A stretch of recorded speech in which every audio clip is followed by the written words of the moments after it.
Buenos días para todos. Sean bienvenidos a esta nuestra tercera sesión de la capacitación a autoridades y organismos de tránsito, donde trataremos el tema de los UITs y el tema del plan de modernización vehicular en los vehículos de carga.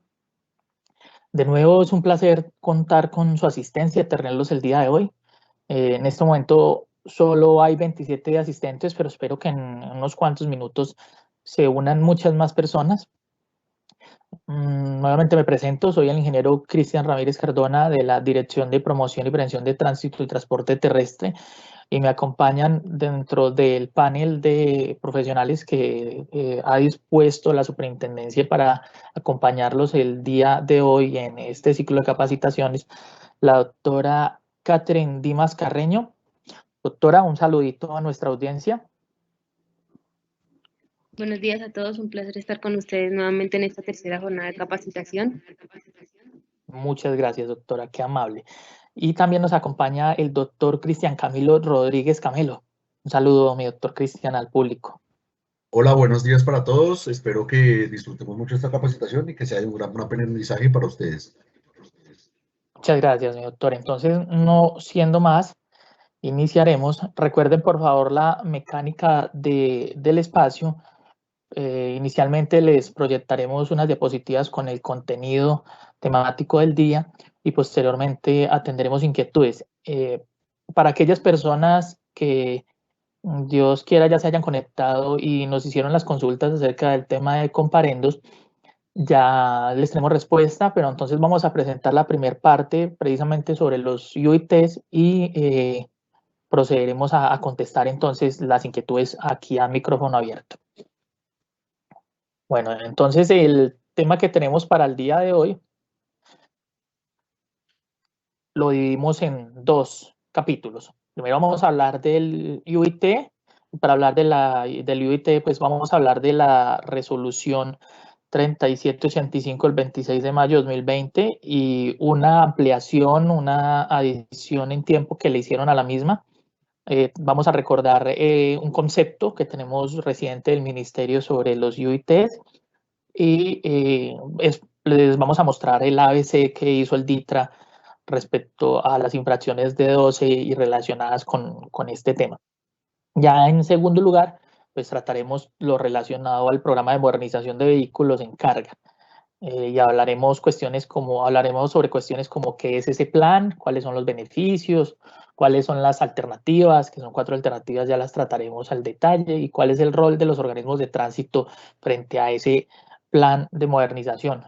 Que por eso les decía, este espacio sí que era bueno, porque digamos que aquí tenemos dos funciones macro o dos cuestiones que siempre inquietan a las autoridades y organismos de tránsito en sus jurisdicciones. Entonces, este es el espacio oportuno como para que ustedes obtengan la retroalimentación de parte de la superintendencia de cara a no tener inconvenientes en un futuro. Doctora, entonces todo suyo el auditorio. Buenos días a todos. Bueno, desde la superintendencia queríamos hablarles un poco acerca del informe único de infracción al transporte, porque entre otras cosas este informe único ha sufrido unas modificaciones que han introducido unas resoluciones del Ministerio de Transporte. Entonces, antes de hablar de las modificaciones, nos gustaría hablar un poco también de qué significa un informe único de infracción al transporte. Y para eso lo primero que tenemos que hacer es remitirnos al decreto 1079 de 2015, que nos dice en su capítulo 8 que existe un régimen de sanciones que se le interponen a las personas que facilitan o violan las normas de transporte público terrestre automotor. En ese sentido, estas disposiciones se relacionan particularmente con las empresas de servicio público. ¿Y qué se puede considerar entonces una infracción?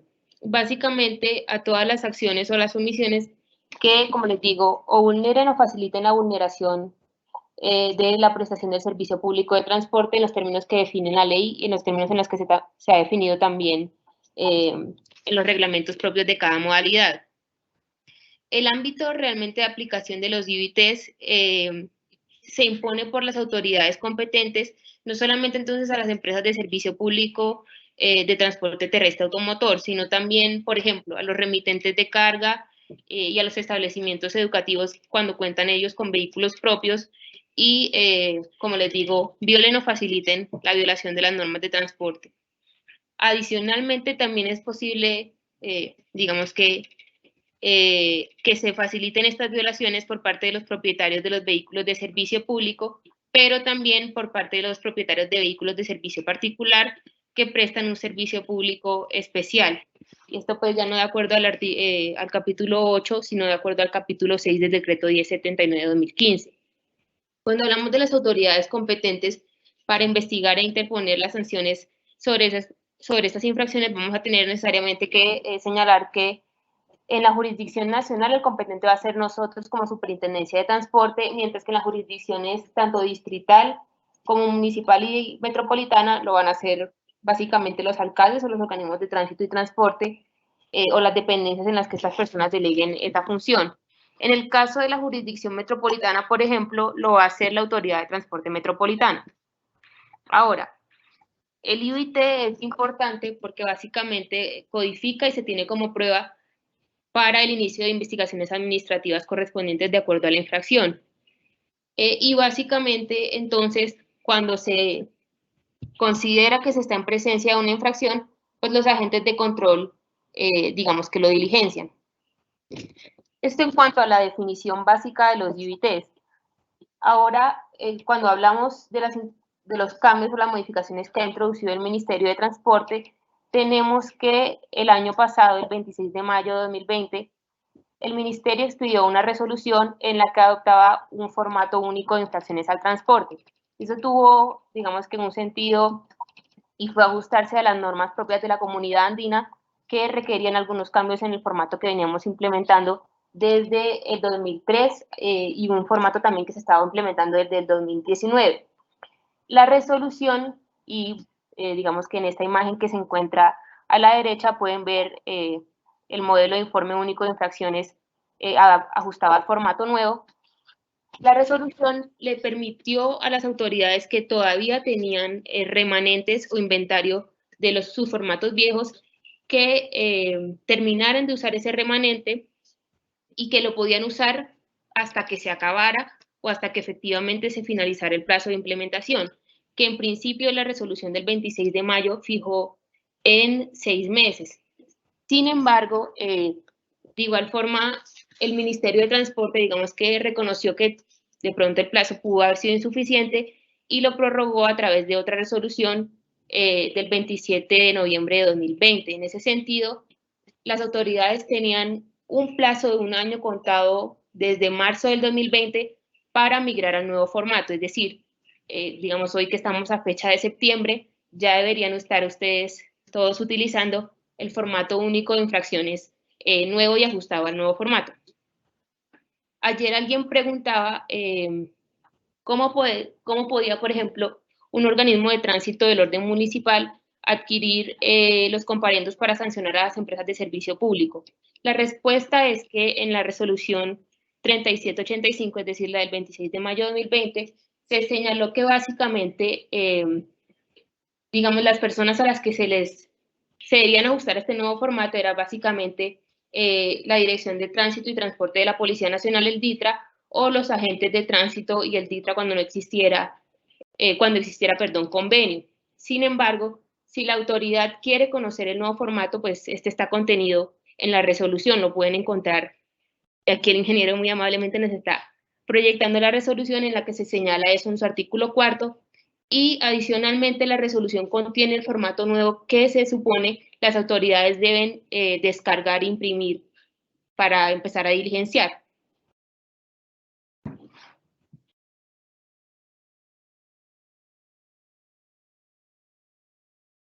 Bueno, perfecto. Entonces, lo que vamos a hacer es, tan pronto la doctora continúe con la presentación, les vamos a dejar esta resolución y aquella que amplió los plazos para que ustedes la tengan muy presente. Aprovecho entonces también que la doctora hizo el paréntesis para resolver el tema de cómo podían generar los comparendos, para de una vez darle trámite a las consultas que nos hacían desde, a ver, recordamos, Indira y que nos hacía Sandra el día de anteayer. La primera era, podrían imponer órdenes de comparendo en las zonas, los inspectores de policía podrían imponer órdenes de comparendo en las zonas urbanas sin que exista contratación de agentes de policías urbanos. Entonces, después del estudio de caso que hicimos cuando ustedes nos dejaron la pregunta, porque sí necesitamos revisar, pues en esta resolución que les proyecto aquí, si ustedes lo leen, queda bastante claro que lo primero, lo que dijo la doctora, cada autoridad de transporte realizará la impresión, entonces es discrecional ustedes tener sus taloneras. Y acá dicen entonces cuáles son las autoridades competentes. Dicen que en la vía nacional, DITRA, pero en las vías departamentales, distritales, metropolitanas y municipales, en las que se deleguen, esto está la atribución, entonces dicen que serán los agentes de tránsito y transporte o a través del convenio con la policía, de nuevo el DITRA. ¿Eso qué significa? Que el inspector de policía debe tener la calificación para ser agente de tránsito y transporte. Mientras que eso suceda, él podrá hacer el comparendo. Si no, pues entonces la alcaldía no podrá hacerlo hasta que tenga personal calificado como agente de tránsito y transporte o convenio con el DITRA. Aquí quedó entonces muy claro ya eso. Y esperamos pues haber atendido las dudas, por lo menos de Indira y de Sandra, y con eso nos pusimos al orden del día en sus inquietudes. Bueno, ahora sí continúo entonces con la presentación.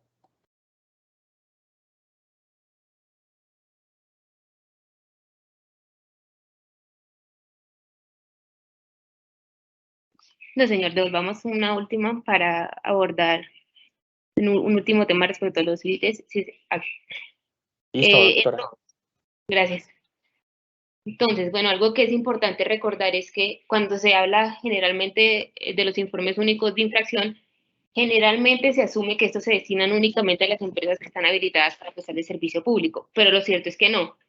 Realmente el UIT se puede diligenciar en el caso de que se presente una violación, pero también se puede hacer en el caso de cualquier persona en verdad que facilite o, como les digo, viole, y no solamente aplica a las empresas habilitadas con arreglo a la ley 105 de 1993, que en su artículo 9 nos dice que pues habrá otros sujetos y digamos que las normas de servicio, las normas que rigen el servicio público no solamente incorporan a estas. Listo. Bueno, y también consideramos relevante hablarles de este concepto del Ministerio de Transporte, porque una duda que había alrededor de los UITs tenía que ver precisamente con este tema. Si, por ejemplo, en este caso, la consulta fue la siguiente. En el caso de un vehículo que se desplaza por las vías, por ejemplo, del Distrito Capital, y que tiene el vehículo una licencia de tránsito de servicio particular y se encuentra ejerciendo o prestando el servicio público de transportes, si es posible no solamente, digamos, realizar una sanción por la violación a las normas de tránsito, sino también a las normas de transporte. El interrogante en este caso estaba en si, digamos que, interponer dos sanciones por la misma conducta podía ser violatorio a los principios constitucionales que dicen que una persona solamente puede ser juzgada 2 veces.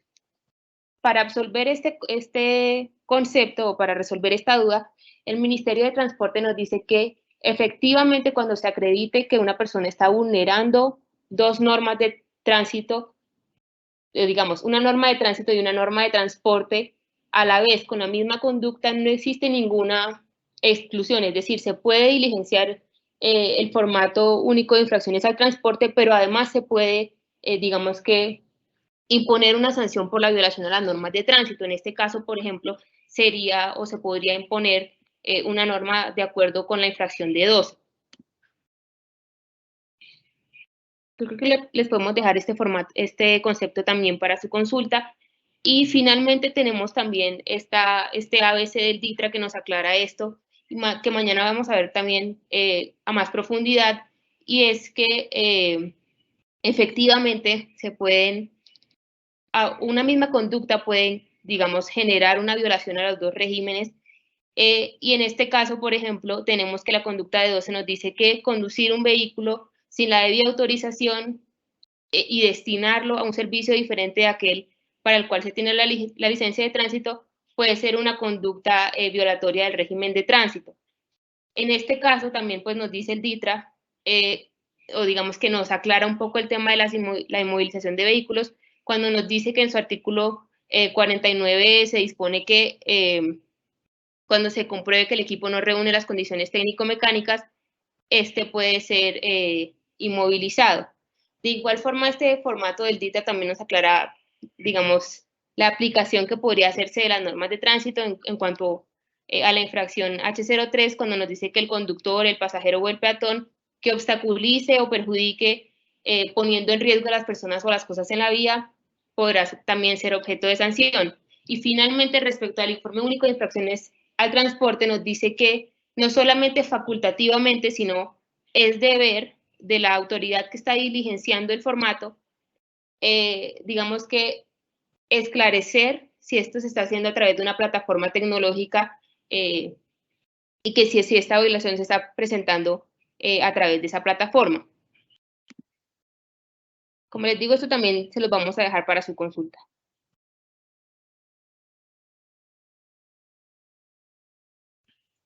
Bueno, y ahora bien, entonces, gracias, mi doctora. Ahora hablaremos del tema de modernización de vehículos en el servicio público de transporte de carga, pero antes de eso les estaba dejando en el chat lo prometido, o sea, los números de las resoluciones, porque me disculpo, no les logro subir los archivos, pero igual ustedes ya con estos consecutivos van a Google y las encuentran inmediatamente. Entonces, en este punto les dejé primero del formato inicial, la ampliación del plazo de 6 meses, y les voy a colgar ya en este momento el dato del concepto. Que lo tengan presente.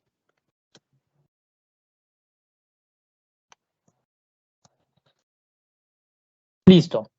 Ahí ya tienen esa cadena de 3 elementos. Antes de continuar, quisiera, Cristian, verificar si tenemos preguntas del público. Sí, señor. Yo creo que sí, que son, sí, apuntan a esto. ¿Me recuerdas entonces, por favor, qué tenemos? Tenemos dos preguntas sobre los UITs. Entonces, la primera es, ¿los UITs son un medio de prueba a diferencia de una orden de comparendo?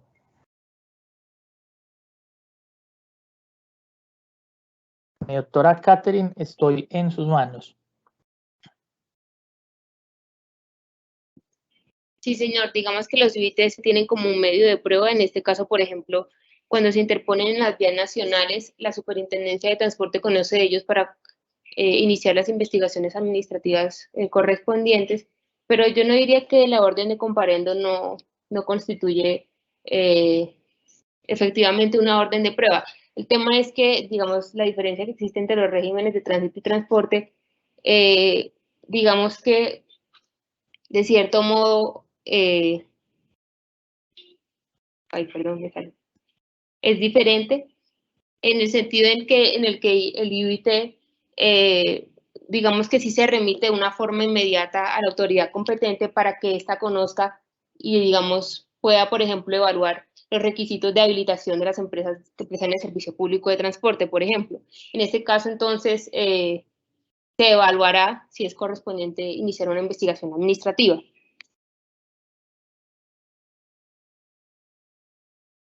Listo, doctora, muchas gracias. Cristian, ¿tenemos Otra pregunta. consulta? ¿Cuánto tiempo tiene la autoridad de tránsito para sancionar a un infractor una vez se ha realizado un UIT?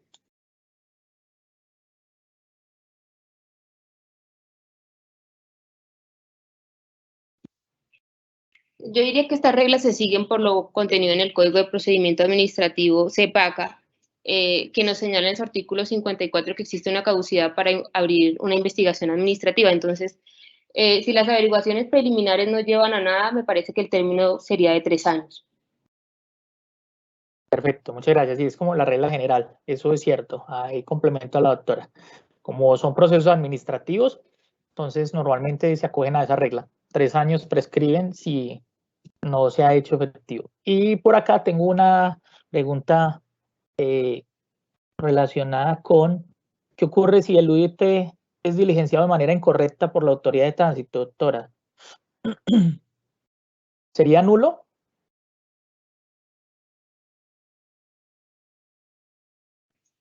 Pues yo no creo que se tendría como nulo, sino que habría que evaluar cuál es el error efectivamente en el UIT y si es posible que este error se subsane. Pero todas esas inquietudes es posible solucionarlas. La Superintendencia de Transporte tiene una especie de ABC de duda respecto al UIT que incluye qué se puede hacer en el caso de que el UIT haya sido diligenciado de forma incorrecta y cuáles son los medios de defensa que tiene la persona para decir, vea, esto no se diligenció de la forma adecuada. Bueno, voy a buscar en este momento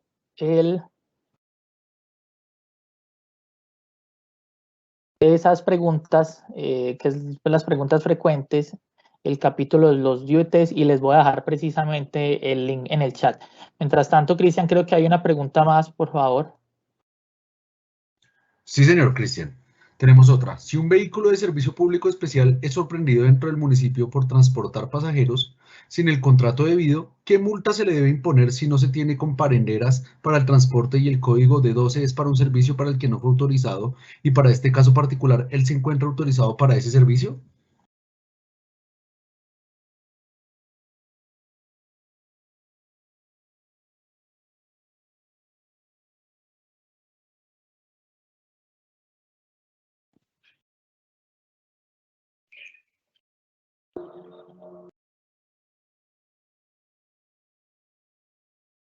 Bueno, pues entonces ahí tenemos un problema o una pregunta con la misma respuesta. ¿Cómo le ponemos el comparendo si no tenemos precisamente la comparendera que nos aboca o invoca la codificación de la multa correspondiente?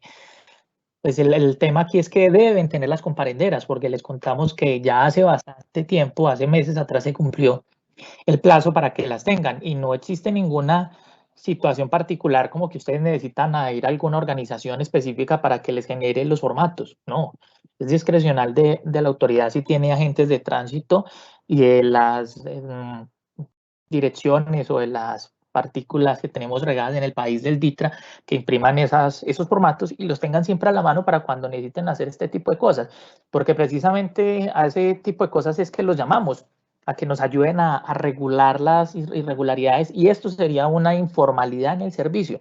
Precisamente, si en un vehículo que está prestando un servicio sin la documentación porque no llevan el fuego, no llevan la planilla de viaje ocasional, etcétera, y están donde no deben, habrán de multarlo.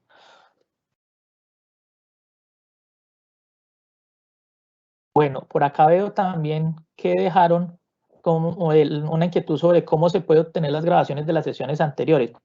Les comentábamos que estas presentaciones van a ser subidas a la página web de la superintendencia en una sección que tiene, si mal no recuerdo, se llama Supereducativa, donde se ponen como todos los contenidos de las jornadas de capacitación, talleres y además conversaciones que hacemos. Por favor, estén muy atentos.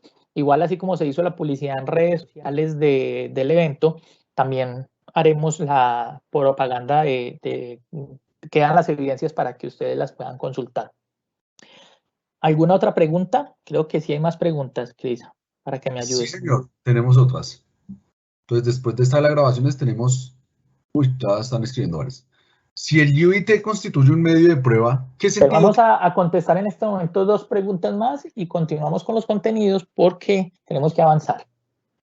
Perfecto, Chris. Entonces sigo con esta.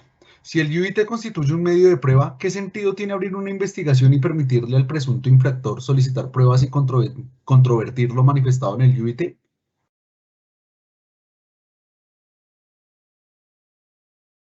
Yo creo que es precisamente lo contenido en la pregunta. El UIT no es un medio infalible para acreditar una presunta violación al transporte. Puede ser que, por ejemplo, se presuma cuando se diligencia el UIT que la empresa, por ejemplo, no cuenta con la habilitación, pero la persona puede efectivamente ejercer su derecho a la defensa mostrando, por ejemplo, la resolución en la que se les ha habilitado a la empresa y los documentos en regla, y a partir de eso la autoridad administrativa va a evaluar si efectivamente lo contenido en el UIT y posterior a los descargos acreditan o no la necesidad de abrir una investigación administrativa. Es decir, el UIT no es el único medio de prueba, se tiene como único cuando la persona no presenta efectivamente sus descargos, pero si lo hace se tendrá como otro medio de prueba adicional.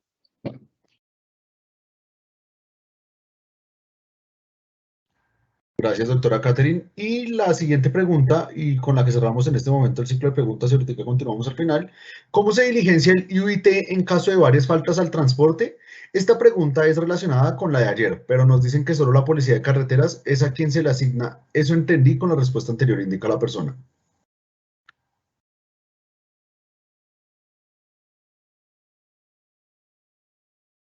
Bueno, doctora, creo que pues ahí podemos hacer claridad. Son dos cosas.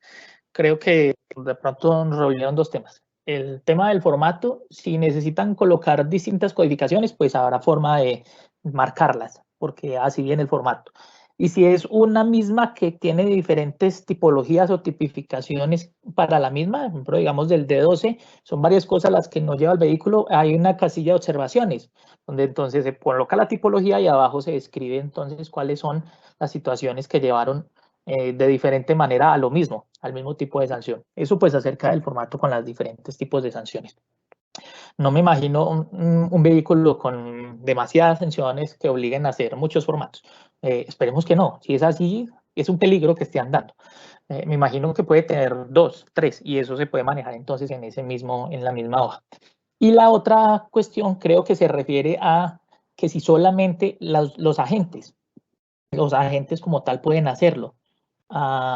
Esta pregunta relacionada con la de ayer, pero nos dicen que solo la policía de carreteras es a quien se les asigna. Eso entendí la respuesta anterior. Entonces les recuerdo que bajo las resoluciones del ministerio está muy claro que dentro del radio de acción municipal, distrital o metropolitano, los comparendos los pueden imponer quienes tengan la cualificación, capacidad de ser agentes de tránsito o los policías del DITRA, bueno, o la policía como tal de tránsito con la que se hubiera hecho el convenio dentro de esa jurisdicción. El alcalde hubiera hecho el convenio con ellos. Pero si hay agente de tránsito, insisto, calificado, con las capacidades para ello, él puede hacer los comparendos. ¿Listo? La pregunta quizás es confusa porque nos dijeron en algún momento el inspector de policía, el inspector de tránsito, perdón, lo puede hacer. Pues entonces vuelvo y les insisto, si el inspector de tránsito tiene la calificación para ser agente, está con su documentación en orden y todo, y que comprueba que es un agente de tránsito, lo puede hacer. O sea, el meollo aquí es que sea agente de tránsito. Listo. Ahora sí, entonces, vamos a continuar con nuestra exposición y le pido el favor a Cristian que entonces esté muy atento y si quizás dentro del chat quedaron algunas cuestiones que sean importantes de abordar, pues entonces nos las recuerdas ahora en el otro ciclo de preguntas o tomamos atenta nota para contestar quizás en la sesión de mañana. Pero bueno, entonces continuemos en este punto con nuestro segundo tema del día, que es el plan de modernización vehicular en carga. Y para ello entonces vamos a iniciar diciendo qué es y en qué consiste dicho programa. Este programa de modernización de vehículos de carga, eso es una política del gobierno nacional que se deriva del COMPES 3963. Eso data del 2019. Y allí hay varias cuestiones. Una era cómo hacer el recambio de los vehículos para que la edad promedio mejore, porque en este momento tenemos un parque automotor en carga bastante viejo. Oscila entre los 15, 20 años, más o menos están en ese rango muchos de los vehículos. Y también se hablaban de cosas como cómo se pueden flexibilizar los requisitos para que los pequeños transportadores mejoren sus condiciones o la gente del común se incentive a entrar en el tema de carga, porque en realidad es un sector con mucha normatividad, con mucha complejidad y que es difícil lograr márgenes. Entonces estaban explorando todas esas situaciones porque obviamente es una actividad neurálgica del país. A través del transporte nos movemos, correcto, y más el tema de carga, ¿no? Ya se imaginarán la relevancia que cobra. Entonces, en ese sentido, pues esa iniciativa está enmarcada en el principio de emprendimiento. Plantea una serie de beneficios integrales para el transportador de carga que de manera expedita y transparente le permitirá renovar a la larga los vehículos. Entonces, ahí están en esa parte. En ese marco de la política, el ministerio permitirá a los transportadores acceder a una serie de beneficios planteados en 4 alternativas de modernización contenidas en la resolución 5304 del 2019. Allá ustedes pueden ir y encuentran bien explicados los mecanismos que ya les voy a mostrar en las siguientes diapositivas. Y con eso pues lograrán de una forma integral un mejoramiento sostenido de la productividad individual y colectiva del sector. Eso piensa uno. Si se adhieren y si hacemos todo lo que está aquí pensado, pues vamos a lograr como ese objetivo último. Y eso tiene, digamos que una condición inicial. Esto está pensado para los vehículos con una antigüedad igual o superior a 20 años. Entonces estamos como equiparándolo con el tema de la vida útil también de los vehículos de las modalidades de pasajeros. Háblese pasajeros por carretera especial e incluyo mixto, que es un remix entre pasajeros y carga. Digamos que allá también se hablan de 20 años, pues aquí entonces también estamos hablando de 20 años. Igual, tengo que hacer la aclaración que son 20 años en las modalidades con excepción del escolar, porque los vehículos escolares sí tienen 15 años, para que no digan que los generalicé todos. Ahí hago el apunte para que no nos quede entonces volando. Y también esta política está pensada para los vehículos con peso superior a 10.5 toneladas, que básicamente son los vehículos de 2 ejes hacia arriba, similares a las turbo. Hay carros de carga que son más pequeños que la turbo, entonces esta política no está ideado para ellos. Estos mayores a 10.5 toneladas de peso vehicular bruto. Bueno, hay unos vehículos que se excluyen también de esos de 10.5 y están mencionados en el decreto 1079 de 2015 en el artículo 2.2.1.7.7.1. Tiene unas condiciones específicas que los hace salgan del grupo que es potencial para hacer el tema de la desintegración y modernización vehicular. Ahora bien, para ello, este programa ha establecido criterios de postulación que proscriben de facto, obviamente, por la necesidad de intermediarios en cada una de las fases del proceso, procurando el acceso fácil, expedito y transparente de los beneficiarios. O sea, lo que se busca es que los mismos propietarios puedan hacer ese trámite sin que medien otras personas, que sean ellos directamente con los organismos de tránsito, con los actores quienes hagan el proceso. Y adicionalmente, para la consecución de este objetivo, entonces el Gobierno Nacional, en cabeza del Ministerio de Transporte, dispuso la creación de un fondo con una asignación de recursos por el orden de los 260.000 millones de pesos. O sea, hay una cantidad de dinero muy significativo para que esto tenga una continuidad, porque este programa de modernización vehicular lleva ya varios años. Bueno, vamos a la siguiente diapositiva. La siguiente diapositiva, entonces, nos trae un recordatorio de cuáles son los beneficios de este programa. Entonces, iniciemos por decir que les contaba que hay una edad elevada del parque automotor y eso genera un inmenso reto, ¿cierto? No solo en el tema de modernización, sino también en sostenibilidad ambiental. Incluso hace poco salió una campaña de la superintendencia del ministerio para los vehículos chimenea y se creó una línea para que nos envíen fotos y denuncias de esos vehículos que le están golpeando tan duro pues a este tema del cambio climático y las condiciones medioambientales.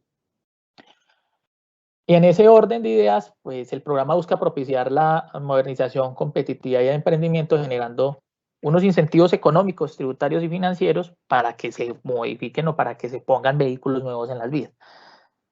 Imagínense que según datos del RUN, actualmente en Colombia existen alrededor de 119.000 vehículos de transporte de carga pesada, con peso bruto vehicular superior a 10.5, pero eso según el RON, porque bien sabemos quienes estamos en el rollo de carga, yo soy un profesional especialista en esa dimensión, sabemos que hubo un momento en el que salieron más vehículos de esos y que hubieron irregularidades en su registro, entonces la cantidad del parque automotor que anda rodando no es tal, ese número es bastante mayor y eso nos preocupa aún más y nos pone todavía en un escenario más desalentador, pero bienvenidos sean todos a esto y que entonces los organismos de tránsito nos van a ayudar mucho, que ahorita como lo van a ver, para que esta vaina fluya y logremos la meta. Incluso es una meta que es a nivel internacional y simplemente pues Colombia por estar en medio de esas organizaciones multinacionales, pues entonces se adhiere a tales propuestas.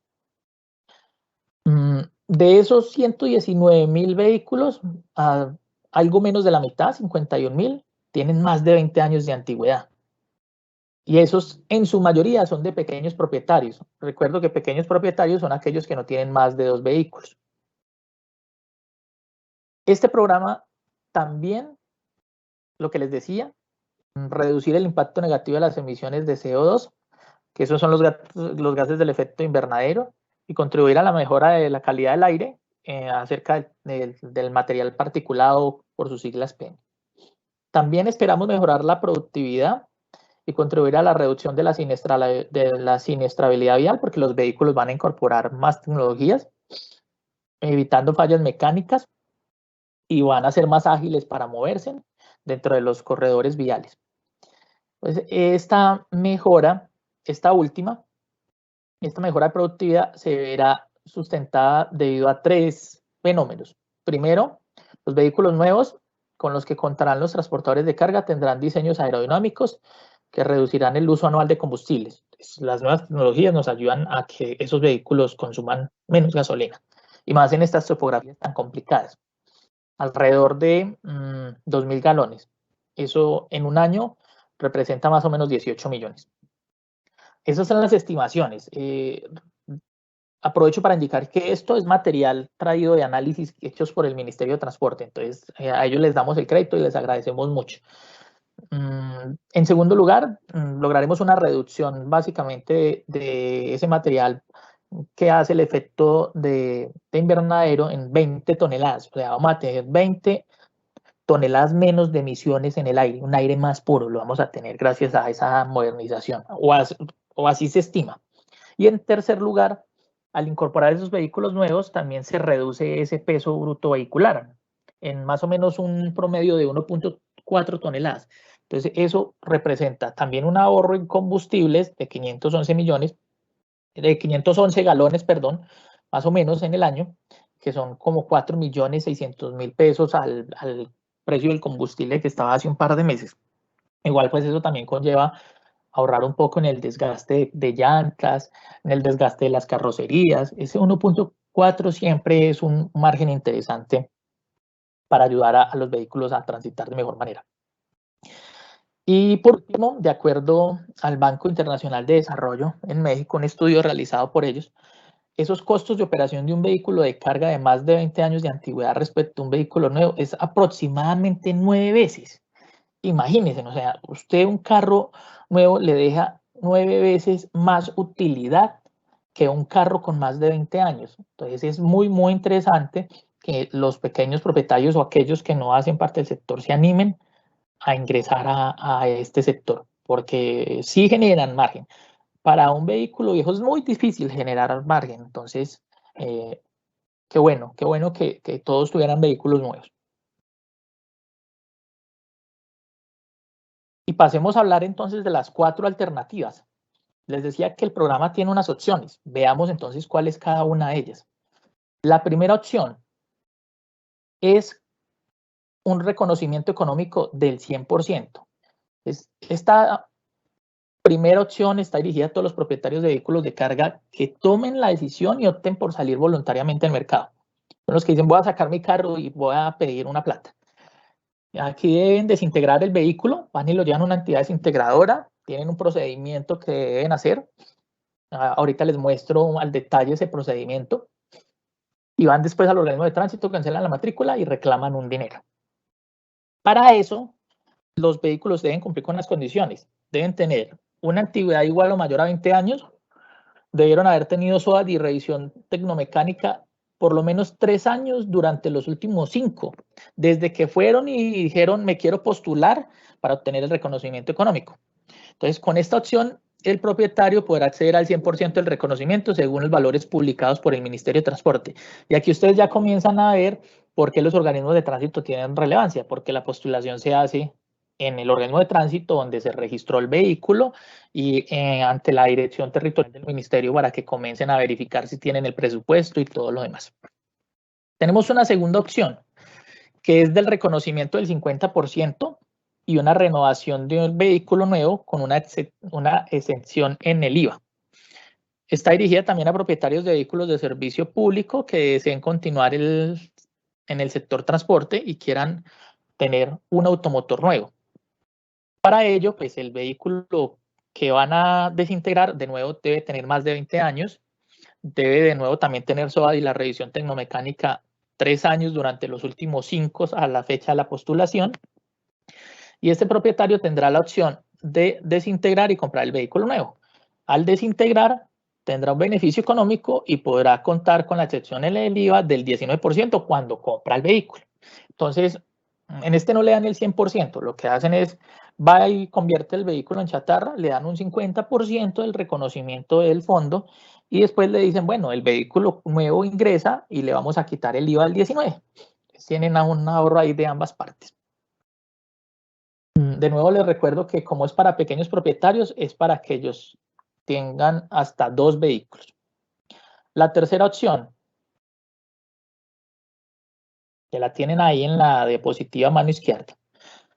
Esta está dirigida de nuevo a los propietarios de vehículos de servicio público cuyos vehículos tengan una antigüedad mayor a 20 años, pero en esta oportunidad es que no cuenten con SOAT ni revisión tecnomecánica y deseen renovar ese equipo. O sea, ha estado ese equipo muy seguramente parqueado o andando como no debe.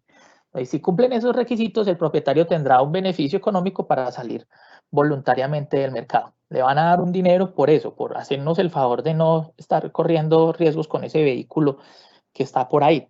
Esos montos pueden subir hasta 106 millones y se están actualizando anualmente con el IPC. Y como cuarta opción, tenemos, pueden ser vehículos de cualquier modelo y que se quieran renovar o reponerlos. Estos serán eximidos de la contribución ambiental para la renovación del parque automotor, que es del 15%. Eso es del valor sin IVA del vehículo, ¿no? Entonces cogen y dicen cuánto es el precio neto, el valor neto del vehículo, el valor bruto, perdón, después de quitarle el IVA y dicen a eso le reducimos el 15% porque lo quisieron renovar. Y puede ser que adicionalmente haya una extensión en el IVA si tienen hasta 2 vehículos en su propiedad, de acuerdo a lo establecido en el artículo 11 de la Ley de Financiamiento. Bien. Ahora, ¿qué pasa? Esta cuarta opción tiene unas variables. Son estas variables que tenemos aquí, estas 3. Entonces, la primera, la que les mencionaba, si el vehículo no tiene 20 años y simplemente lo quieren desintegrar, entonces van a tener una posible exención en el IVA del 19% y no pagan el 15% del valor comercial del vehículo, que es acerca del tema ambiental. Digamos que es el 34% que se puede lograr. También tenemos ahí una segunda variación, que es cuando el vehículo no lo van a desintegrar, sino que se perdió o hubo una destrucción, una pérdida total. En ese caso no habría excepción del IVA, pero sí habría el 15% del tema ambiental que le darían de reducción con respecto al valor bruto del vehículo. Y si el vehículo fue robado, también pasa lo mismo. No le dan el 19% del IVA, pero sí el 15% del reconocimiento de las orientaciones ambientales.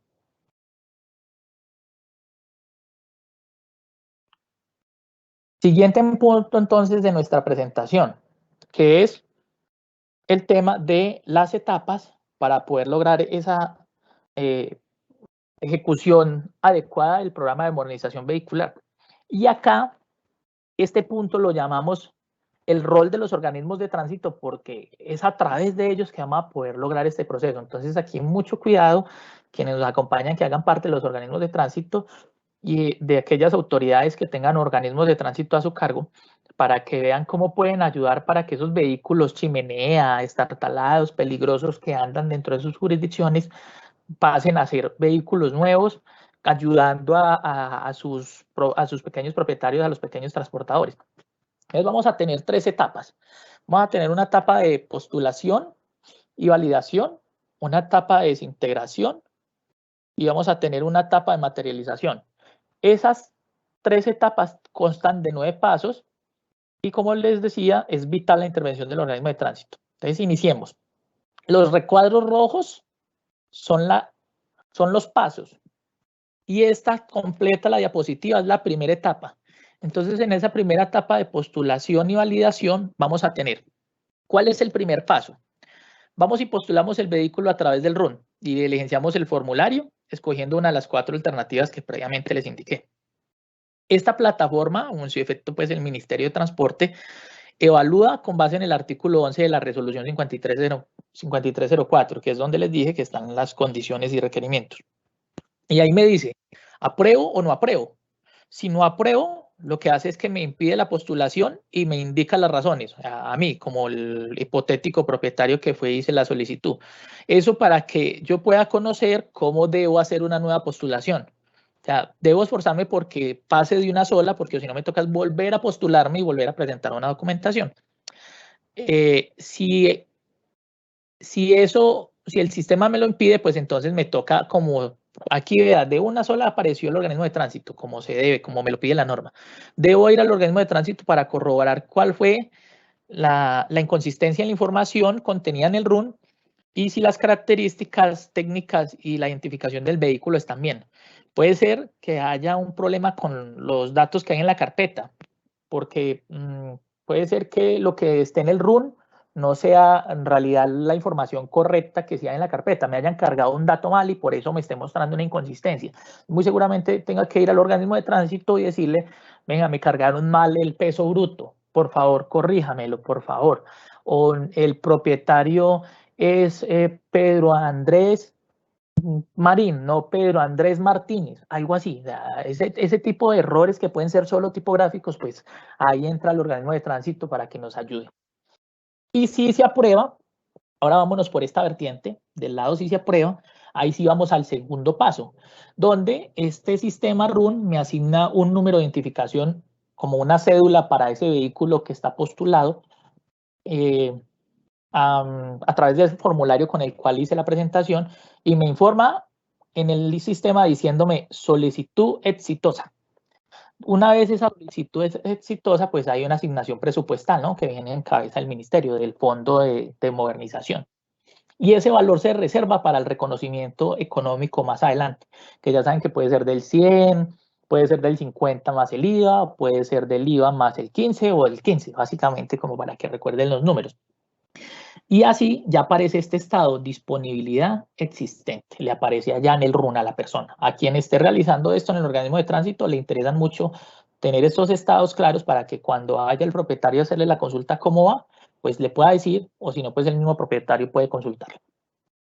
Ya después, en el ministerio hay algo que se llama el Grupo de Reposición Integral de Vehículos, que revisa los documentos que el propietario cargó al momento de la postulación y realiza una validación adicional de la información para aceptar o rechazar y hacer el giro de los recursos. Pasamos entonces a la segunda etapa, que es la etapa de la desintegración. Y esta etapa tiene estos 4 pasos, el 3, 4, 5 y 6. ¿Y cómo iniciamos? Entonces, una vez el ministerio, el grupo que les decía, el de acá atrás, este grupo de reposición integral de vehículos me aprueba, pues entonces yo debo llevar el vehículo como propietario a la DIJÍN, sea a Medellín, a Cali o a Barranquilla y Bogotá, para que me validen como que la legalidad del vehículo o la originalidad del vehículo. Ya me van a mirar las improntas, si me coincide el chasis, si me coincide el motor, van a mirar los antecedentes del propietario y me hacen una certificación que es cargada al RUN. Ese mismo día, el vehículo debe ser llevado a la entidad desintegradora aprobada por el Ministerio de Transporte en presencia del propietario, un representante del Ministerio de Transporte y de la entidad desintegradora. Entonces van a haber 3 actores allá. Usted, señor dueño, la gente de la Dirección Territorial del Ministerio de Transporte que va a ser de veedor y el de la entidad desintegradora que va a recibir el vehículo. Cuidado que hay que tener presente que el vehículo debe ingresar caminando. No en carga, bueno, hagamos una división para que tengamos claridad. Si es de carga, debe entrar andando. Debe entrar por sus propios medios. El vehículo lo encienden. Muchas veces tienen patios cercanos a donde están las entidades desintegradoras. Son cosas que están a pocos metros, menos de 1 kilómetro, y entran el vehículo caminando. Muy bien, esa es la condición para los de carga. Mientras que los de pasajeros sí pueden entrar remolcados o en camas bajas, o bueno, pues no tienen que entrar caminando por sí solos, para que tengamos presentes esa diferencia. Ya después de que el vehículo entra a la desintegradora, pues le hacen un acta donde se lo reciben. Y 3 días después hacen la desintegración, hacen todo el proceso de integración y cargan un certificado al RUN, donde dicen, ya, este vehículo se chatarrizó, ya desapareció para el mundo. Y una vez se hace eso, miren, de nuevo me aparece el organismo de tránsito, porque debo ir a hacerle la cancelación de la matrícula por desintegración física total con fines de reconocimiento económico o de reposición y reconocimiento económico, que son, digamos, los primeros dos casos. La primera es la del 100% y la otra es la del 50%, más la excepción del IVA para ingresar un nuevo vehículo. Y eso se hace cumpliendo lo dispuesto en la resolución 12379 de 2012. Bien, paso entonces siguiente. Una vez presentada esa solicitud de la cancelación de matrícula, verificado el cumplimiento de los requisitos, validado en el RUN la existencia del certificado de desintegración total del vehículo, entonces el organismo de tránsito procede entre los 3 días hábiles siguientes a realizar la cancelación de la matrícula y eleva o deja soporte a través de un acto administrativo, para que quede todo indicando que esa cancelación de matrícula se hizo a solicitud del propietario con fines del reconocimiento económico o de la reposición y el reconocimiento económico, y registra obviamente la cancelación en el RUN, porque no va a ser el acto administrativo y no me va a actualizar que no se canceló la matrícula en el RUN, no, o sea, hace acto administrativo y paralelo cambia el estado del vehículo en el RUN. Ahí ya iríamos en el sexto paso y iríamos entonces a la tercera etapa, que ya es la materialización del reconocimiento económico. E iniciamos diciendo que una vez se cancela la matrícula del vehículo de reposición, el RUN le habilitará al peticionario para que pueda solicitar la autorización de registro inicial del nuevo vehículo. Entonces aquí ya estamos pensando en reposición vehicular.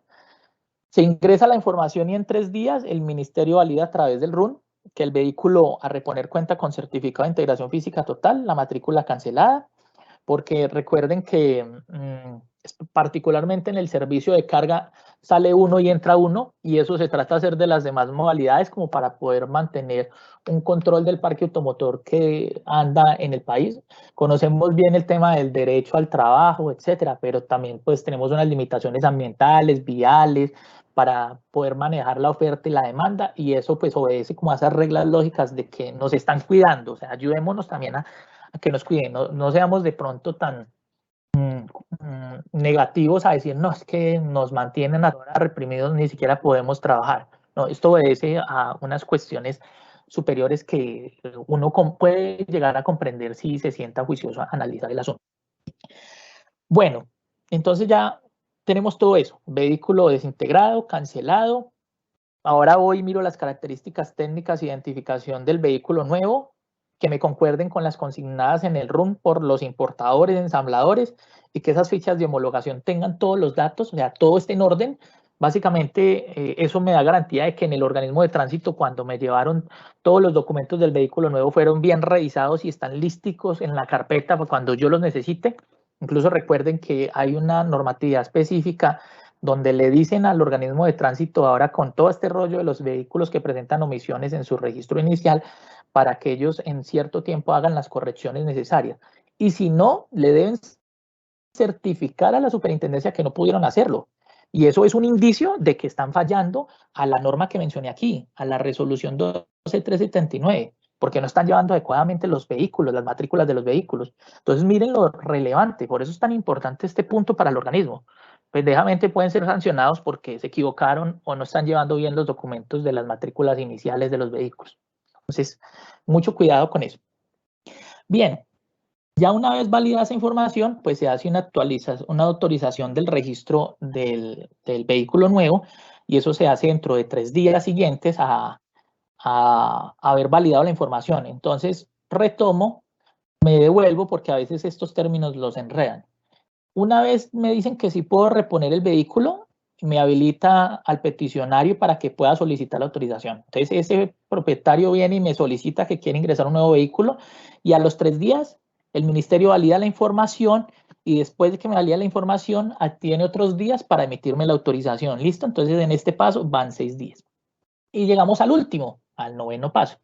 Una vez ese ciudadano me solicitó frente al organismo de tránsito la matrícula del vehículo nuevo, en los casos de reconocimiento económico o reposición, presenta los documentos a través del RUN. para ese pago el reconocimiento económico, donde el ministerio revisa y genera la autorización de pago del reconocimiento económico, y luego le dice a la fiducia para que éste realice el desembolso, el traslado de los recursos. Y ahí terminamos, ahí sí logramos el tema de la materialización. Entonces ya hicimos todo el proceso y por fin aquí tenemos vehículo nuevo, sea de una manera o la otra, o incluso pues ya saben que esto puede ser, esta etapa de materialización puede ser que no suceda si el vehículo simplemente se desintegró y obtuvieron el dinero. Bien. En este sentido, pues tengo que hacer unas recomendaciones a los organismos de tránsito en el marco de este programa de modernización vehicular en carga. Y voy a hablarle puntualmente de 3 recomendaciones. Pues es primero, es muy necesario que conozcan toda la normatividad relativa a ese programa, a efectos de no solicitar al ciudadano documentación no contenida en la norma. Y esta información se encuentra toda compiladita en la página del ministerio e incluye la resolución 5304 del 2019, la resolución 6765 de 2020 y los decretos 789, 221 del 2020 y el decreto 632 del 12 de abril de 2019. Estos todos hablan como del tema de normalización de vehículos y cómo deben hacer todo el proceso adecuado de desintegración. Entonces, muy bueno que pues, quien vaya a manejar el proceso sea letrado y sabido en todo lo que debe aplicar.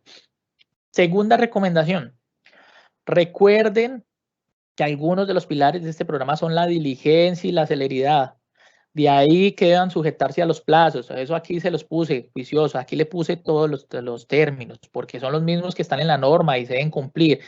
Eso para que esas etapas, incluso la subsanación de todas las incongruencias que encuentren en la postulación para la cancelación y el registro de la matrícula de los vehículos, lleguen a buen término y no se queden semanas, meses la gente esperando para algo que todos nos conviene, y pues más si dueños de vehículos que necesitan trabajar. Ahí de nuevo invocamos el derecho al trabajo y todo el proceso administrativo que debe cumplirse, CEPACA, etcétera, para evitar nosotros dolores de cabeza adicionales, muy juiciosos con los plazos y con esas etapas. Y por último, pues no se deben realizar cobros que no estén contenidos en la norma, ¿cierto? Digamos que esto quizás llega un propietario y dice, no, me conseguí un tramitador que me ayude. Ese tramitador será ajeno al organismo de tránsito y no habrá mayor inconveniente. Listo, esa persona le ayudará y más si conoce el tema. Pero dentro del OT no debe haber nadie cobrándome dinero adicional por ayudarle a hacer ese trámite. Somos de cierta manera funcionarios públicos, ¿no? Entonces, en esa misma medida, o hacemos funciones públicas, en esa misma medida no debemos excedernos y hacer cobros de dineros que no estén estipulados. Eso tiene un valor y ese valor nos adherimos. Bueno, y con eso terminamos entonces la temática del día de hoy. Miraremos entonces qué preguntas tenemos. En este momento hay 34 asistentes. Voy a aprovechar y antes de comenzar a revisar el chat de las preguntas, voy a copiarles en nuestro espacio, en nuestro chat, voy a copiarles el link de la superintendencia donde están las preguntas de IUITs para que ustedes las consulten en caso de que tengan cualquier inquietud, y voy de nuevo a compartirles también el link de la lista de asistencia. En este momento solo lo han diligenciado 15 personas, aunque a esta altura de la presentación hay 34 asistentes. De nuevo tengo que ser reiterativo que esperábamos mucho más público, esperábamos mucha más gente que nos acompañaran. Miren esto tan importante que hablamos hoy, y mañana, para cerrar con broche de oro, vamos a hablar del tema de legalidad e informalidad en el transporte, lo que está de moda. ¿Por qué estamos llegándoles a tantos organismos de tránsito y los estamos sancionando? Ya por sí en apertura de un proceso de investigación es un desgaste administrativo tanto para la superintendencia como para el organismo de tránsito, pero tengan bastante claro que si la superintendencia le inicia es porque tiene unos altos indicios, unos muy buenos argumentos para sancionar a ese organismo de tránsito, y que, como les hemos explicado en días anteriores, está completamente facultada para imponerle unas multas significativas, ¿cierto? Suben a una buena cantidad de dinero, incluso mañana se van a dar cuenta que suben hasta 700 salarios mínimos mensuales legales vigentes. Entonces, ojo, ese es un llamado de atención. Bueno, les dejo el listado de asistencia, recuerden, y antes les dejé el link para que puedan ver las preguntas frecuentes de los UITs. Ahora sí, doctores, Catherine, muy atenta, y Cristian, te escucho a ver qué más preguntas tenemos. Yo estuve pasando las que nos hacían al chat como para poder llevar un control. Entonces, cuéntame, ¿qué más tenemos?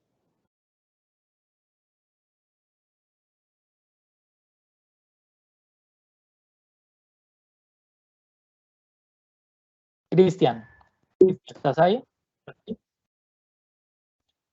Hola, es que me está molestando acá el computador. Ya, un momentico. Bueno, yo te escucho bien. Entonces, cuéntame, creo que hay una primera, que era el proceso contravencional en transporte. Ahí vamos Sí. en preguntas. Entonces la voy a dar. ¿El proceso contravencional en transporte conlleva subsanar la falta? En caso afirmativo, ¿cómo lo hace un vehículo que presta servicio público sin tarjeta de operación? Bueno, doctora Catherine, si cualquier cosa me complementa, pero la tarjeta de operación es un documento que se requiere para la adecuada prestación del servicio. Entonces, en el mismo RUN se puede comprobar si el vehículo tiene la tarjeta. Entonces, que no la aporte, no, digamos que no necesariamente es argumento para sancionarlo. Se le puede hacer el llamado de atención, pero si en el RUN tiene la tarjeta de operación vigente, puede proceder. El asunto es que ni la tenga en la mano ni la tenga vigente en el RUN, o que de pronto encuentren una falsificación de la tarjeta de operación. Eso indudablemente es una falta y es sancionable a través del comparendo necesario. ¿Correcto, mi doctora Catherine? Sí, señor, iba a decir eso y también iba tal vez a dar un alcance a nuestras palabras cuando hablábamos de subsanar. No es que el procedimiento contravencional lave la falta, sino que, digamos, es posible controvertir tal vez lo que está contenido en el UIT a través del proceso contravencional, presentando una adecuada defensa, pero no es que la lave, por decirlo así. Sí, porque miren que la situación no amerita como otra interpretación, o sea, o la tiene cargada en el RUN o no la tiene en físico, o la tiene en físico falsificada, y pues a menos del primer caso, los otros dos son muy sancionables, y peor si lo haría falsificado, ¿no? Ahí se tiene otro tema, otros alcances. Listo. ¿Cuál sigue, Cris? Voy a subir esta pregunta para irla descartando. Ok, Cristian. La siguiente pregunta. Solicito nos aclaren si es posible que se les asigne a los organismos de tránsito del orden municipal comparenderas para transporte. Perfecto. Vuelvo y les digo que en la resolución no es que alguien les asigne. Discrecionalmente la autoridad de tránsito puede imprimir los comparendos. El tema es que tenga agentes de tránsito o personal de la policía de tránsito con la cual hubieran hecho convenios a través de la PONAL para que los puedan imponer. Ya sabemos, lo dijimos entonces después de nuestra consulta y el análisis de las preguntas, que el inspector de policía, si no tiene cualificación de agente de tránsito, no puede poner el comparendo. Pero el tema de las comparenderas, ustedes mismos las imprimen, ahí están los nuevos formatos, ahí les dejamos las resoluciones, ahí simplemente se meten y toman el anexo. Siguiente pregunta, Cris. Perfecto.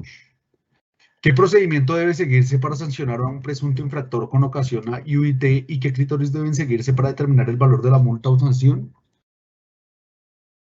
Bueno, doctora Catherine, creo que eso es un tema netamente de remitirlos a la norma. ¿Me recuerdas, por favor, para enviarlos allá? Sí, señor. Pues yo creo que hay dos normas, habría normas. Uno es el código... El saco no, mami. Ese no, porque me lo pongo ahorita. Uno es el Código de Procedimiento Administrativo y de lo Contencioso Administrativo, que nos habla de las investigaciones, y el segundo sería la Ley 336, que nos dice cuáles pueden ser las sanciones que se impongan por una violación a las normas de transporte. En ese sentido, la multa no va a ser la única sanción posible. Digamos, existe la amonestación o existen, por ejemplo, ya sanciones más, tal vez un poco más Severas, duras. como la cancelación de la Sí, habilitación a la empresa, por decir algo. exactamente, se iba a decir. Bueno, perfecto. Entonces, retomando lo que dice la doctora, se paca para todo el proceso administrativo, porque esto es un proceso administrativo que se hace derivado del UIT, el tema de la ley 336, y creo que también le podemos sumar la Ley 769 o 762, doctora, qué pena se me escapa en este momento. Ahí me disculpo. ¿Es cuál? ¿Del 2002? Sí, señor, la 769. 769 del 2002. Muchas gracias. Qué bueno contar con usted acá. Entonces, voy a pasar esta pregunta, pero voy a leer una anterior, Cristian, que se nos pasó. Solicito nos aclaren si es posible que se les asigne. Ah, no, ya está. Bueno, o si es complementaria. Se nos asignen comparenderas para transporte, teniendo en cuenta que no existe convenio con Polka, solo agentes azules. Se los dije en la norma. Si hay agente de tránsito y transporte certificado como tal, la misma alcaldía discrecionalmente puede imprimir sus taloneras de comparendos. Van a la resolución, toman el formato y se la entregan a los agentes que están habilitados, que son competentes para poder imponer las sanciones, las multas, porque las sanciones se derivan de las multas, de los comparendos. Listo, Cristian, ¿qué más tenemos? Ok. Un secretario de tránsito que no tiene agentes de tránsito municipales puede interponer un UIT a vehículos de transporte particular que prestan servicio ilegal. Pero por supuesto, y recuerden que se los decíamos, puede simultáneamente estar causando una violación al régimen de tránsito y otra al régimen de transporte. Lo pueden hacer, incluso en múltiples conceptos del Consejo de Estado, y entonces esta persona sí que la invito mañana a estar con nosotros, para que vean que ahí nos dicen a nosotros que pueden ser sancionables personas, actores diferentes a quienes prestan el transporte público por la sencilla razón de que nos están afectando el transporte público. Y puede ser cualquiera, el que usted no se imagina. Se le puede sancionar si en realidad está metiéndose donde no debe y haciendo lo que no debe.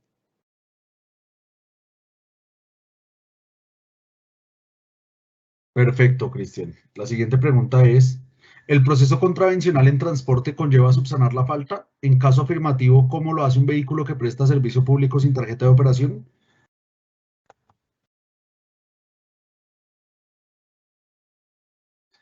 Me parece que esta ya se respondió, Cristian. Sí, Sí, es verdad, ya la habíamos tocado. Qué pena, es que se mandó como 3 veces. Me parece que la están poniendo otra vez. Si las vemos, no las tienen que repetir. Listo. Bueno, Cris, más bien por aquí hay otra donde dicen, podrían enviarnos las diapositivas a la Inspección de Tránsito de Lebrija. Como son tantos organismos de tránsito y como son tantas alcaldías y gobernaciones, son más de 1000, es complejo enviarles estos archivos porque son muy pesados. Es más sencillo para nosotros cargarlos a una parte de la página web y que ustedes estén muy atentos a las redes sociales. Imagínense si nosotros enviamos más de 1000 correos y solo en este momento hay 34 asistentes, enviarles más de 1000 correos con toda la demora que es subir el archivo, e incluso mirar el archivo que esté bien presentado, todo, para que solamente lo miren 34. Entonces, más bien estén pendientes y lo miran en la página web. ¿Qué más tenemos, Cris? Perfecto, Cris. Una vez cumplidos los 20 años de vida útil de un vehículo de servicio individual, ¿puede pasar de público a particular? Si no existe norma que lo disponga, no. No, recuerde que hace poco permitieron a los vehículos de transporte especial hacer eso y después dijeron, no, ya no más a particular, lo que pueden hacer es cambiarme de servicio, se me pueden ir para mixto. En algún momento, y yo sé que la pregunta me la están haciendo porque era muy común con los taxis y se podía, usted podía pasarlos a servicio particular, pero sin tener en mente el detalle de la norma, porque les recuerdo que nosotros no miramos sino lo nacional y ustedes allá deben mirar lo municipal, distrital o metropolitano. Recuerdo porque a alguien cercano alguna vez le pasó, ya eso no se puede hacer. Si no hay norma que lo permita, no lo hagan, no lo hagan. Después vamos y hacemos una verificación de las matrículas de los vehículos en el parque automotor y vemos algo raro como el cambio de público a particular y muy seguramente amerita investigación. Si está en la norma, y me lo pueden ustedes demostrar cuando yo haga esa apertura o cuando esté haciendo la visita, porque también es posible que yo en una visita in situ les cuestione acerca de eso, cualquier auditor de la superintendencia, bienvenido sea, hágalo, pero siempre todo con sujeción a la norma.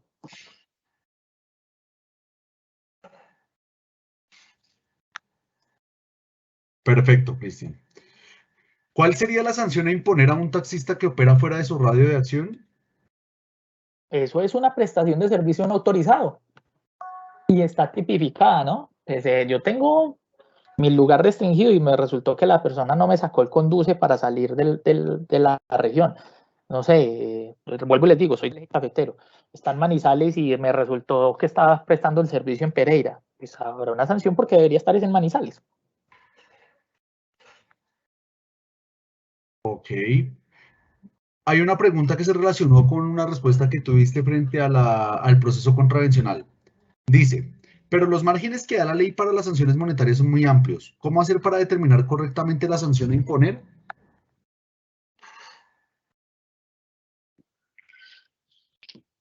Yo creo que mal haríamos nosotros en señalar, digamos, cómo se puede mover la autoridad administrativa en el rango de las sanciones, porque es que esto se evalúa o la graduación se realiza en el caso concreto. La norma nos dice que son de 1 a 700 salarios mínimos mensuales legales vigentes para el caso del transporte terrestre automotor, pero realmente como el movimiento entre el S1 y los 700 se evalúa es en el caso concreto. Entonces no podríamos decir, digamos, para un caso en el que no tenemos todos los elementos, cómo efectivamente se podría realizar Sí, la valoración. incluso la misma norma da algunas pautas, porque pues el ejemplo más claro es cuando se encuentra por primera vez infragante, entonces es una sanción. Por segunda vez otra, y si ya es muy reiterativa, pues las máximas. Entonces también es como muy dependiendo, como dice la doctora, muy dependiendo de lo que hizo y de cuántas veces lo ha hecho.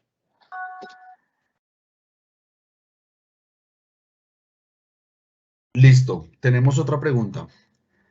Buenos días, una pregunta.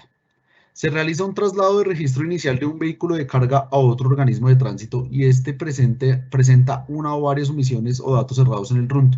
¿Es conveniente o de obligación que el tránsito remitente realice las debidas correcciones? Esto por los inconvenientes que se pueden presentar en el proceso de modernización.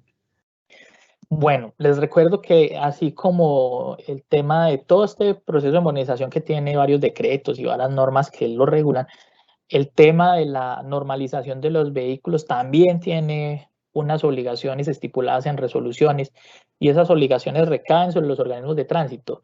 Si ese vehículo inició el proceso de normalización y fue al organismo de tránsito el que le llegó la solicitud, pues ya debe conjugarlo antes de pasarlo al nuevo organismo de tránsito, porque es la primera la llamada a remediar la situación. Sí, pues nunca debería transferirse una carpeta de documentos con irregularidades ya sabidas por el primer organismo de tránsito. Ya me están diciendo incluso directamente que me están violando las normas, ¿cierto? O por lo menos los derechos y el debido proceso que tenía ese propietario. Ya, de entrada estamos fallando. Entonces, primero arreglen y ahí sí manden el expediente. Perfecto, Cristian. Otra Igual, pregunta. Cristian, aprovecho para decirle, hay cosas que no serán del resorte del organismo de tránsito, porque si resulta que el problema es del dueño, le faltó una certificación de la DIAN cuando el vehículo ingresó importado o algo, pues lo pondrán a voltear a él para que vaya a la casa matriz, a donde fueron los encargados, allí en el motor, a la que se les ocurra, para que solvente la situación ante el organismo de tránsito y si puedan cargar el documento al RUN. No piensen que el organismo de tránsito tiene que ir allá a Bogotá a buscar el papel en los archivos. No, hay cosas que en definitiva sí le corresponderán al propietario. Listo. Listo. ¿Los comparendos al transporte se deben llevar en físico a la superintendencia o se pueden enviar por otros medios? Bueno, mi doctora Catherine, ahí usted me complementa, pero yo recuerdo, alguna vez hice esta pregunta porque nosotros tenemos regionales haciendo operativos en las vías, muy atentos a los organismos de tránsito donde estén regionales y nos puedan colaborar. Ustedes son nuestros ojos en la zona y qué bueno un regional, pobre muchacho profesional que le pueden sacar una llave, un arma, un machete, acompañados de sus agentes, acompañados de su policía. O sea, qué bueno que las autoridades nos colaboren en esos asuntos. Y precisamente como ellos están haciendo actividades en la vía, alguna vez me elevaron esa consulta. ¿Y cómo les parece que se necesita de ambas maneras? Se envían a través del vigía cuando tienen los ingresos, se cargan allá, incluso se hacen todo el tema de inmovilizaciones a través del sistema, después la persona obtiene su documento para que pueda retirar el vehículo de la inmovilización, pero mientras que eso surte efecto, el físico necesitamos que llegue, porque es un documento que nos sirve para el proceso, es un medio probatorio, lo tenemos, necesitamos en papel, es muy importante para poderlo agregar a nuestros expedientes y llevar el adecuado proceso. Doctora, ¿me complementa? Sí, señor, no, como usted les decía, es necesario de ambas formas. Listo, perfecto. Cristian, y creo que tenemos una última pregunta. Sí, señor, porque bueno, volvieron a repetir cómo se pueden obtener las grabaciones de las sesiones anteriores. Entonces, pues ya les habíamos dicho, van a estar subidas en la página de la superintendencia. Y la última pregunta que tenemos es decir, en un accidente de tránsito el cual se vea involucrado un vehículo que preste servicio de transporte informal, ¿se puede imponer orden de comparendo y realizar procedimiento de transporte UIT? Sí, eso siempre y cuando el vehículo involucrado sea, digámoslo, de servicio público y me lleve pues a esa situación. O sea, un vehículo que se accidentó haciendo un servicio ilegal, ¿cierto? Digamos uno de una plataforma. Es posible porque me estaría haciendo dos cosas, ¿no? Una imprudencia que me llevó a tránsito y me está haciendo una vulneración del régimen de transporte. Entonces, por los dos lados. Por allá una sanción y por aquí un D12 o lo que sea necesario. Entonces, sí, es factible. Igual, muy atentos mañana porque mañana vamos a ampliar ese tema, que es bien importante y muy bueno para todos nuestros agentes de tránsito y para todo el personal operativo en las vías estar en la jugada mañana. Y ni qué decir, de nuevo invitados los alcaldes y los gobernadores, porque a ellos somos los que estamos buscando, les estamos presionando para que nos ayuden con el tema del plan estratégico de cumplimiento a la normatividad en transporte, de la cual vamos a hablar fuertemente mañana. Mañana vamos a hablar mucho de resolución 3443, circular 15 y todo lo que ha estado haciendo la superintendencia en los últimos meses, si no es incluso en los últimos años, para ayudar con el combate a la ilegalidad y la informalidad en todo el territorio colombiano. Y eso obviamente los incluye a ustedes en sus regiones. Listo, Cris, ¿tenemos más preguntas? No, Cris, con esa cerramos el ciclo de preguntas, entonces pues ya puedes dar cierre al día de hoy. Bueno, ya veo que en la lista de asistencia me la diligenciaron 34 personas y hay 33 asistentes, por lo cual asumo que entonces la diligenciaron todos. En este momento no tengo más preguntas en el chat y no me queda más para decirles que estamos tremendamente agradecidos porque también he visto que las personas que nos han acompañado durante estos 3 días han repetido.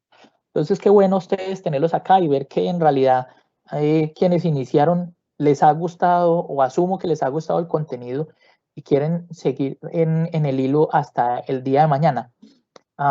De mi parte, Dios los bendiga, les acaba de ir muy bien el día de hoy. Y no sé, mi doctora Catherine, también para que te despidas, doctor Cristian, para que entonces se despidan de nuestro auditorio. No, pues como decía, ingeniero, muchísimas gracias por sacarle un poquito de su tiempo para conocer de esos contenidos que nosotros hemos preparado. Esperamos que el de mañana, que es el cierre, sea también muy útil para ustedes. Mañana vamos a hablar un poco de esta renovación que ha tenido la superintendencia con respecto a la ilegalidad y la informalidad que está tan en boga. Bueno, esperamos que nos acompañen mañana en el final. Gracias. Qué maravilla, gracias, Doc. Cristian, ¿algo que decirle a nuestro auditorio? Agradecerles por el tiempo prestado, agradecerles por la atención, por la cantidad de preguntas. Espero que hayamos resuelto muchas dudas. Veo que siempre se generaron hartas dudas con la presentación, con la capacitación. Y ese es el objetivo de esta, resolver esas dudas, aclarar muchos temas que sabemos que hay mucha confusión en estos temas. Y pues los esperamos el día de mañana, que ya con ese damos cierre a este ciclo de conferencias, de capacitaciones. Perfecto. No siendo más, Dios los bendiga. Nos vemos mañana.